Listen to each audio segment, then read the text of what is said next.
نحمده ونصلي ونسلم على رسوله الكريم أما بعد فأعوذ بالله من الشيطان الرجيم بسم الله الرحمن الرحيم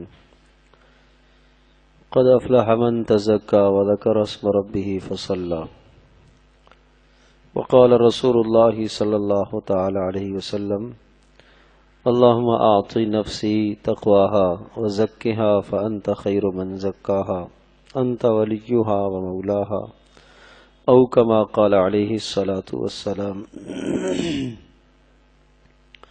رب اشرح لی صدری ویسر لی امری واحلل عقدۃ من لسانی یفقهوا قولی اللهم صل علی محمد وعلی آل محمد کما صلیت علی ابراہیم وعلی آل ابراہیم انک حمید مجید اللهم بارک علی محمد وعلی آل محمد کما بارکت علی ابراہیم وعلی آل ابراہیم انک حمید مجید۔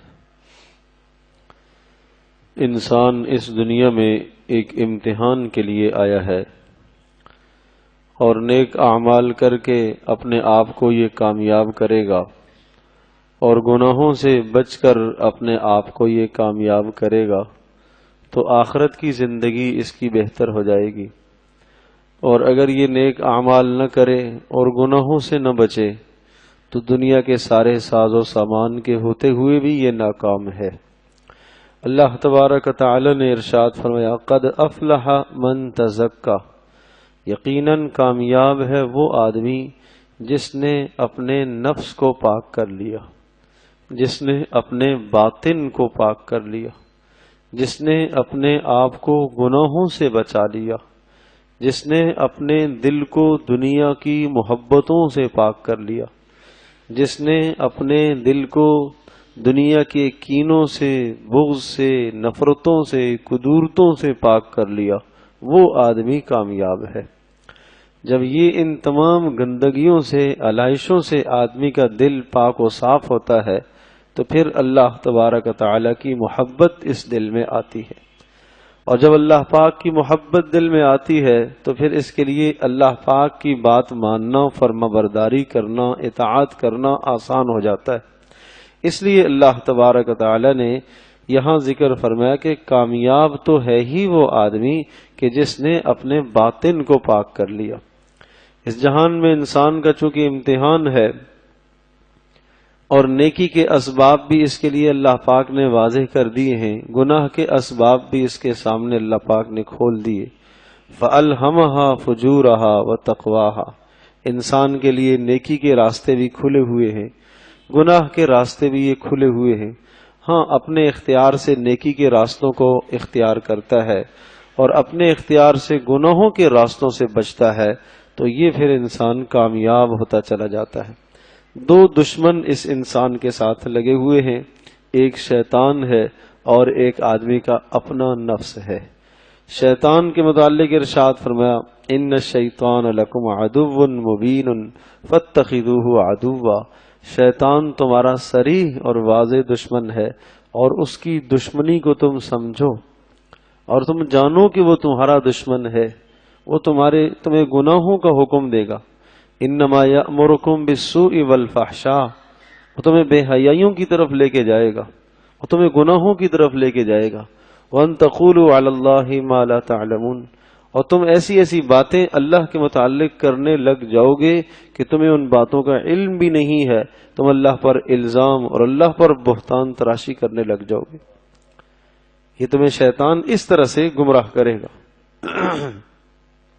اور شیطان کی محنت کا میدان انسان کا نفس ہے، وہ یہاں محنت کرتا ہے، وہ دن میں انسان کے دل میں گناہ کا خیال اور وسوسہ ڈالتا ہے اور اس کے لیے اندر نفس ہموار ہوتا چلا جاتا ہے، تو پھر وہ شیطان یہ گناہ کا خیال ڈال کر پیچھے ہٹ جاتا ہے، پھر اس کے بعد اس کا نفس اس کو گناہ کی طرف راغب کرتا رہتا ہے۔ کیا پہچان ہے کہ یہ نفس کی طرف سے شرارت ہوئی یا شیطان کی طرف سے؟ حضرت مولانا اشرف علی تھانوی رحمۃ اللہ علیہ نے ارشاد فرمایا کہ اگر گناہ کا خیال آئے اور پھر چھٹ گیا گناہ کا خیال اور پھر 4-6 گھنٹے کے بعد آیا، پھر اگلے دن آیا، تو یہ شیطان کی طرف سے خیال ہے، یہ شیطان کی محنت ہے۔ اور اگر مسلسل گناہ کے وسوسے آ رہے ہیں اور مسلسل اگر گناہ کی طرف رغبت بڑھ رہی ہے، ایک لمحے کے لیے گناہ سے خلاصی نہیں مل پا رہی، تو یہ نفس کی شرارت ہے. اس نفس کی پھر اصلاح کرو. اگر نفس کی اصلاح ہو گئی ہے، نفس صاف ستھرا ہو گیا، تو اب شیطان اس پر محنت نہیں کر سکتا. الا عبادک منہم المخلصین، اس نے قسمیں کھا کر کہا اے اللہ میں تیرے بندوں کو ورغلاؤں گا، گمراہ کروں گا، ہاں مگر تیرے جو چنے ہوئے بندے ہیں جنہوں نے اپنے نفس کو سنوار لیا، پاک کر لیا، اور جن کے اندر اب گناہ کرنے کی صلاحیتیں کمزور پڑ گئیں، نیکیوں کی صلاحیتیں غالب آ گئی. شیطان کہتا ہے میرا زور ان پر نہیں چل سکتا، وہ میرے قابو سے نکل گئے، میرا زور ان پر نہیں چل سکتا. فجر کی نماز ہی کی مثال لے لیجئے. حدیث پاک میں آتا ہے کہ شیطان گرہیں باندھ کر رکھتا ہے، اور جب انسان بیدار ہوتا ہے نماز کے لیے گرہ کھلتی ہے، اور جب وضو کرتا ہے دوسری گرہ کھلتی ہے، اور جب نماز کے لیے نکلتا ہے مسجد کو جاتا ہے تیسری گرہ کھلتی ہے، اور شیطان پریشان ہو جاتا ہے، سر پر مٹی ڈالتا ہوا بھاگتا ہے، کہتا ہے میرا زور اس پر نہیں چل پایا. تو شیطان کی محنت کا میدان انسان کا نفس ہے. اگر آدمی اپنے نفس کو سنوار لے، پاک ستھرا کر لے، گناہوں سے بچانے کی تھوڑی سی ہمت اور محنت کر لے، تو پھر شیطان کا داؤ اس پر نہیں چل سکتا. تو بنیادی طور پر انسان کا جو دشمن ہے وہ آدمی کا نفس ہے. اس نفس کی اصلاح کی بڑی ضرورت ہے. اندر کا ضمیر انسان کا بدل جائے، تنہائی میں بیٹھا ہوا ہے، دل میں اللہ کا خوف موجود ہو، گناہ کے اسباب سامنے ہیں، اللہ کے ڈر کی وجہ سے گناہ سے بچ جائے. اس طرح سے نفس کی اصلاح ہوتی ہے. اللہ پاک نے سورۃ الشمس میں قسمیں کھا کر ارشاد فرمایا. 9 قسمیں اللہ پاک نے کھائیں، پھر 9 قسموں کے بعد قد افلح من زکاہا وقد خاب من دساہا. کامیاب وہ ہے جس نے اپنے نفس کو سنوار لیا، ناکام وہ ہے جس نے اپنے نفس کو گناہوں میں آلود کر دیا. اور نفس کی اصلاح اتنی ضروری ہے کہ رسول اکرم صلی اللہ تعالی علیہ وسلم اپنی دعاؤں میں یہ دعا مانگتے ہیں، اللہم آتی نفسی تقواہا، اے اللہ میرے نفس کو گناہوں سے بچا لے، اے اللہ میرے نفس کو، میرے باطن کو گناہوں سے بچا لے. سوچو تو صحیح، نبی کیا گناہ کرتا ہے؟ نہیں، گناہ کا وسوسہ اور خیال بھی نہیں ہے. وہ چھوٹے بڑے ہر قسم کی گناہ سے معصوم ہے، پاک ہے. پھر بھی امت کو یہ سبق دیا جا رہا. آپ کیوں کہہ رہے ہیں اللہم آتی نفسی تقواہا، اے اللہ میرے نفس کی اصلاح فرما، وزکھا فانت خیر من زکاہا، اے اللہ میرے نفس کا تزکیہ فرما، میرے نفس سے شرک کو، کفر کو، نفاق کو، شبہات کو، شکوک کو نکال دے، دنیا کی گندگیوں کو، محبتوں کو، علائشوں کو میرے دل سے نکال دے، اور میرے دل میں اپنی ذات عالی کی محبت کو پیدا فرما. تو رسول اکرم صلی اللہ تعالی علیہ وسلم اس طرح سے اپنے نفس کی اصلاح کی اللہ سے دعا مانگ رہے. اور جب گناہ ہو جائے تو اس نفس پر سخت چوٹ پڑتی ہے. یہ نفس، یہ دل مجروح ہو جاتا ہے، جس میں اللہ پاک کی محبت تھی، اس پر زنگ لگ جاتا ہے. اس زنگ کو صاف کیا جائے گا توبہ کے ذریعے سے، استغفار کے ذریعے سے. آپ علیہ الصلوۃ والسلام نے ارشاد فرمایا میرے دل پر بھی غبار سا چھا جاتا ہے، میں روزانہ اللہ پاک سے 100 مرتبہ توبہ کرتا ہوں، میرے دل پر بھی غبار آ جاتا ہے. تو بھئی ہمیں کتنی ضرورت ہے روزانہ توبہ کی، استغفار کی ہمیں کتنی ضرورت ہے. ہم بھی استغفار کیا کریں، ہم بھی توبہ کیا کریں، ہماری بھی ضرورت ہے. ہمارا باطن سنور جائے، ہمارے باطن کی اصلاح ہو جائے. رسول اکرم صلی اللہ تعالی علیہ وسلم کو اللہ پاک نے نبی بنا کر بھیجا. جہاں اللہ پاک نے حضرت صلی اللہ علیہ وسلم کی نبوت کے مقاصد کو ذکر فرمایا، وہاں یہ مقصد یہ بھی ایک ذکر فرمایا وَيُزَكِّيهِمْ، کہ نبی کی بعثت کا مقصد اور نبی کے بھیجنے کا مقصد لوگوں کے دلوں کو پاک کرنا ہے، لوگوں کے دلوں کو پاک کرنا ہے. تو یہ دل کیسے پاک ہوگا؟ دیکھو اللہ پاک کی محبت ناپاک اور گندے دل میں نہیں آتی. نبی پاک صلی اللہ علیہ وسلم کی محبت گندے ناپاک دل میں نہیں آئے گی. اس کے لیے دل کی پاکی کرو. آپ اس بات کو اچھی طرح سے ذہن نشین فرما لیں. نماز، زکوٰۃ، روزہ، حج، احکام زیادہ تر مدینہ منورہ میں نازل ہوئے. 13 سال جو مکی دور تھا اس میں کیا ہے؟ نفس کا تزکیہ کیا گیا، اندر کو پاک کیا گیا، اندر سے کفر کی نفرت نکالی گئی، شرک نکالا گیا، نفاق کو نکالا گیا، اخلاص بھرا گیا اس میں.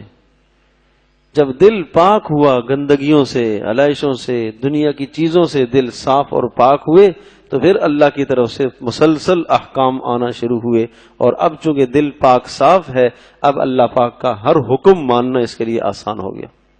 اب نماز کے احکام آ رہے، اب زکوٰۃ کے احکام تفصیل سے آ رہے، اب معاشرتی زندگی کے اصول بتائے جا رہے. پہلے اپنا تزکیہ کروایا، پہلے دل کی پاکی ہوئی ہے، اور اس پاکی پر اتنی محنت لگی. تمام انبیاء علیہ الصلوۃ والسلام کی محنت کا میدان دل کی پاکی ہے. اور دلوں کے اندر اللہ پاک کی محبت پیدا کرتے تھے، اور دلوں کے اندر اللہ پاک کا خوف ڈالتے تھے، اور دلوں کے اندر اللہ پاک کی محبت ڈالتے تھے، اور دلوں کے اندر آخرت کا خوف پیدا کرتے تھے. تو جب یہ سنور گیا تو پھر اعمال کرنا آسان ہے. نماز کیوں پڑھ رہا ہے؟ اگر یہ سنورا ہوا ہے، اندر سنورا ہوا ہے، دل پاکیزہ ہے، تو دل خود نماز کی طرف راغب کرے گا. چل نماز کا ٹائم ہو گیا، اذان ہو گئی. یہ اندر کی کیفیات خود اٹھائیں گی، یہ فجر کے لیے خود ہی اٹھائے گا. اس لیے تو ارشاد فرمایا ان فی الجسد لمضغۃ، انسان کے جسم میں ایک ٹکڑا ہے، اذا صلحت صلح الجسد کلہ، یہ ٹھیک ہو گیا تو سارا جسم ہی ٹھیک ہے. واذا فسدت فسد الجسد کلہ، یہ خراب ہو گیا تو سارا ہی جسم خراب ہے. الا وہی القلب، وہ دل ہے، وہ دل ہے، دل ہے. اس کی اصلاح کرو. تو اب دل کی اصلاح کے لیے ایک تو اللہ پاک سے مانگنا. کیا مانگنا؟ جو نبی پاک صلی اللہ علیہ وسلم نے دعا مانگی، اللہم اعطی نفسی تقواہا وزکھا فانت خیر من زکاہا. عربی میں یاد نہیں، اپنی زبان میں کہہ لو، اے اللہ میرے دل کو پاک و صاف فرما. اے اللہ تو بہترین پاک کرنے والا ہے، تو خوب پاک کرنے والا ہے. اے اللہ میرے دل کو پاک فرما. پاک کر کے اپنی ذات عالی کی محبت کو اس میں پیدا فرما. تو ایک تو دعا مانگو اللہ پاک سے. دوسرا استغفار کرو، روزانہ استغفار کیا کرو. استغفر اللہ الذی لا الہ الا هو الحی القیوم واتوب الیہ، یہ پڑھو. استغفر اللہ من کل ذنب واتوب الیہ، یہ پڑھو.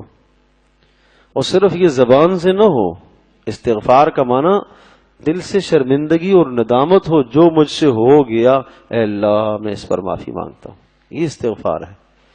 صرف استغفر اللہ استغفر اللہ استغفر اللہ، اس سے بات نہیں بنتی. تسبیح ہاتھ میں لیے ہوئے ہے، غیبت چل رہی ہے، زبان پر استغفر اللہ ہو رہا ہے. بد نظری ہو رہی ہے، زبان سے استغفر اللہ ہو رہا ہے. اس استغفر اللہ سے دل صاف نہیں ہوتا ہے.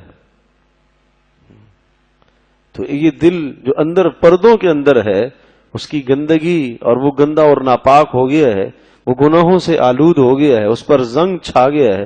وہ زنگ ظاہری استغفار سے نہیں ہے. حضرت علی رضی اللہ تعالیٰ عنہ نے ایک شخص کو دیکھا استغفار کر رہا ہے. کیا کر رہے ہو؟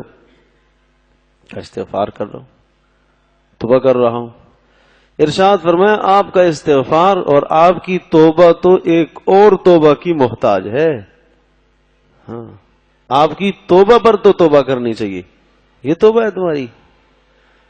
توبہ جب ہوگی کہ جب انسان جو نافرمانی کر رہا ہے اس کو چھوڑ دے، اس نافرمانی کو یکسر ترک کر دے، اور آئندہ اس کے قریب نہ جانے کا پکا عزم کر لے. اور دل میں شرمندگی ہو کہ مجھ سے کتنا بڑا جرم ہو گیا، مالک اس قادر اس مقتدر اس اللہ کا نافرمان میں بن گیا ہے، اے اللہ تو مجھے معاف کر دے. تو دل میں شرمندگی ہوگی اور وہ جو آیت ہے نا، علامہ ابن قیم رحمۃ اللہ علیہ نے لکھا ہے وَعَلَى الثَّلَاثَةِ الَّذِينَ خُلِّفُوا، توبہ ایسی لاؤ جیسے ان 3 اشخاص کی توبہ تھی صحابہ کی کہ جن پر زمین تنگ ہو گئی. وَعَلَى الثَّلَاثَةِ الَّذِينَ خُلِّفُوا حَتَّى إِذَا ضَاقَتْ عَلَيْهِمُ الْأَرْضُ بِمَا رَحُبَتْ ثُمَّ وَلَّيْتُم مُدْبِرِينَ. زمین باوجود کشادگی کے وہ تنگ ہو گئی ان پر، اور پھر اللہ پاک نے ان کی توبہ کو قبول فرمایا. جب اتنے پریشان ہو گئے 50 دن ان کے اس حال میں گزر گئے، نہ کھانا اچھا لگے نہ پینا اچھا لگے، کہ رسول پاک صلی اللہ علیہ وسلم کے حکم سے عدولی ہو گئی. اللہ کے نبی نے حکم دیا تھا کہ غزوہ تبوک میں سب کے سب نکلو، یہ 3 پیچھے رہ گئے تھے. اتنا صدمہ تھا، کھانا اچھا نہ لگے، پینا اچھا نہ لگے، بیویوں کے پاس بیٹھنا اچھا نہ لگے، یہ کیفیت ہو گئی تھی. تو پھر اللہ پاک نے ان کی توبہ کو قبول فرمایا ہے. تو یہ کیفیت گناہ کے بعد آنی چاہیے. گناہ انسان سے صادر ہوتا ہے. تو عرض کر رہا ہوں کہ باطن کی اصلاح کے لیے اللہ پاک سے مانگنا، اے اللہ میرے باطن کو، میرے دل کو پاک و صاف فرما. دوسرا استغفار ہے، اور تیسرا نیک صحبت ہے، اچھی صحبت ہے.